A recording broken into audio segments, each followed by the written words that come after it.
Hello everyone, my name is Yash Yadav. My enrollment number is DE240229. This is my video presentation for the subject Numerical Analysis and Design. I am a student of International Institute of Professional Studies, and in this playlist I will be solving all the 5 questions from the first internal test. Let's begin with question 1. The problem asks us to write an algorithm and flowchart to solve two simultaneous linear equations ax plus by is equal to c and px plus qy is equal to r using the given values of a, b, c, p, q, r. So to solve this question, we will use Cramer's rule. Now let's analyze each case numerically. So in case 1, with the given values, the determinant d comes out to be 0.0073, which is a very small number. X is approximately minus 32.79 and y is approximately 16.95. In case 2, the only change is q increases by 0.01 from 2.605 to 2.606.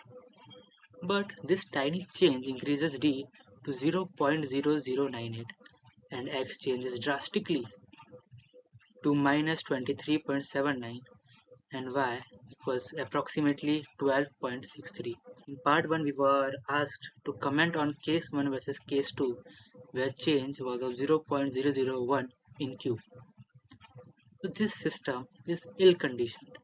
When the determinant is very small, even a 0.001 change in a coefficient causes enormous changes in the solution. This is not a numerical method failure. It is a property of the equation system itself. In practice, such system must be handled with great care. For part B, cases 3 and 4 are involved swapping the equations. The final value of x and y remains approximately 2 and y approximately 1 in both cases. However, in case 3, a near zero leading coefficient would cause catastrophic division errors if we don't use pivoting. Swapping equations, known as partial pivoting, is essential in Gaussian elimination to avoid this. For part C, if any of A, B, C, P, Q or R are 0, the algorithm must first check whether all the entries of the variables are 0. If all of them are 0, then print trivial, means there is no point to calculate further for d, dx and dy, and stop. Then compute d.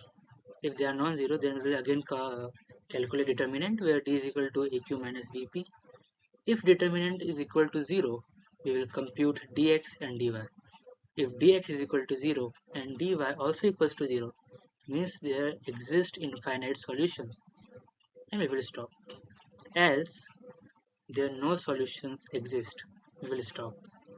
And then we will print our x, which is where x is equal to dx by d, and y where y is equal to dy by d. Print x comma y and stop. This concludes question 1. So our question 2 deals with finding the roots of the quadratic equation x square plus 2x minus 2 equals 0 using floating point representation with 4 mantissa digits and truncation. So first, let me explain what 4 mantissa digit means. In a computer, numbers are stored in floating points form. With 4 mantissa digit and truncation, any digit beyond the 4th significant digit is simply cut off. For example, the square root of 12 is 3.4641, but after truncation, it becomes 3.464. Using the standard quadratic formula where a equals to 1, b is equal to 2 and c equal to minus 2, the discriminant is a b square minus 4ac, which gives 4 plus 8 is equal to 12. Square root of 12 truncated to 4 digits is 3.464. So x1 equals minus 2 plus 3.464 divided by 2, which gives 0.7320. And x2 equals minus 2 minus 3.464 divided by 2, which gives minus 2.734. Now the question gives two cases. Case 1, write the expression as x squared plus 2x then minus 2, and case 2 as 2x minus 2 in bracket then plus x square. Mathematically, they are the same equation, just written with different parentheses. The order of computation can affect floating point results, but in this case, both give the same root. Next, we check satisfiability, meaning do these roots actually satisfy the original equation when substituted back? For example, x1 equals 0.7320.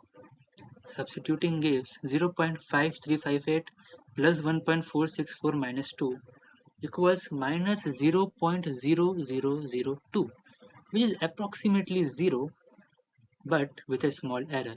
For x2 equals to minus 2.732, substituting gives 7.464 minus 5.464 minus 2 equals to 0.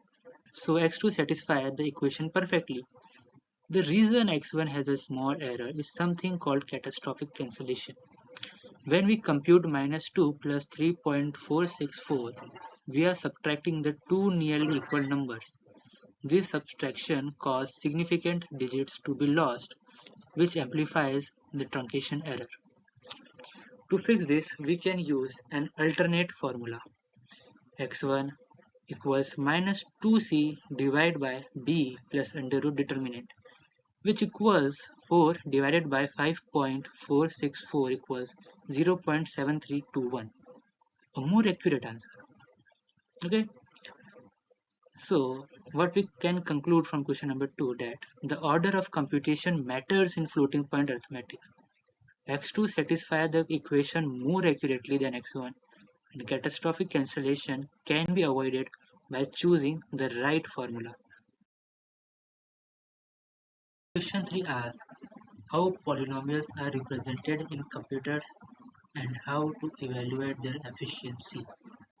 So, in computer, a polynomial of degree n is stored as an array of n plus 1 coefficients of a0, a1, a2 to a of n.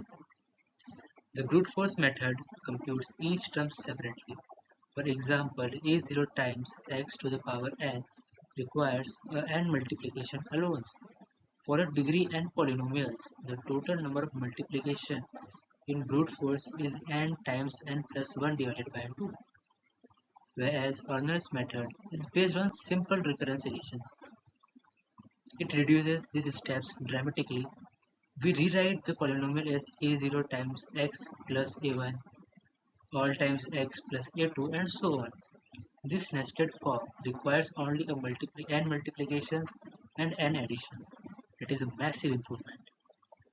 Now for part 1, if we have a degree 4 polynomial, brute force needs 10 multiplications. Corners needs only 4 multiplications. In real-life applications with high degree polynomials like degree 100, this difference is enormous in terms of computation time. For part B, the recurrence relation for dividing p of x by x minus r is synthetic division algorithm. We start with b0 equals a0 and each subsequent bk equals bk minus 1 times r plus ak. The final value bn gives the remainder, which equals pr by the remainder theorem. The quotient's coefficients are b0 through bn minus 1. So yes, that is all for question number 3. Thank you. Question 4 asks us to compare iterative methods for root finding with comments on convergence reliability. We analyze 5 major methods: bisection, regular fuzzy, secant, Newton-Raphson, and fixed point iteration. Bisection is the most reliable. It always converges as long as the function changes sign in the given interval. However, it has only linear convergence. It halves the error each iteration. For high accuracy, it requires more iterations. Newton-Raphson is the fastest, with quadratic convergence. It means the number of correct digits roughly doubles every iteration. However, it requires computing the derivative f prime of x and can diverge if the initial guess is poor or if prime equals 0 at some point. The secant method approximates the derivative using two previous points, giving superlinear convergence of order approximately 1.618, the golden ratio. It is faster than bisection but doesn't require a derivative. Regular falsi, also called the false position method, keeps the root bracketed like bisection but updates the interval more intelligently. It is more reliable than secant and generally faster than bisection. Fixed point iteration depends entirely on whether the absolute value of g prime of x is less than 1 near the root. If the condition fails, the method diverges. In summary, choose bisection for guaranteed convergence, Newton-Raphson for speed when derivative is available, and secant when you need speed without derivatives. Thank you.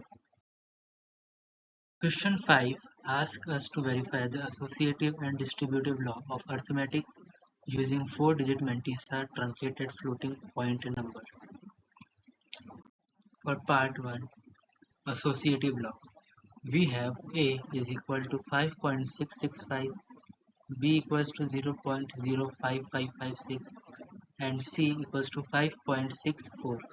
Computing under bracket A plus C plus B. First, A plus C is equal to 11.309, then truncated to 11.30, then adding B 11.30 plus 0.05556, which equals 11.3555, truncated to 11.35. Computing A plus under bracket B plus C. First, B plus C is equal to 5.6995, truncated to 5.699, then adding A 5.665 plus 5.699 equals 11.364, truncated to 11.36. The two results are 11.35 and 11.36. They differ. This proves that the associative law does not hold in floating point arithmetic.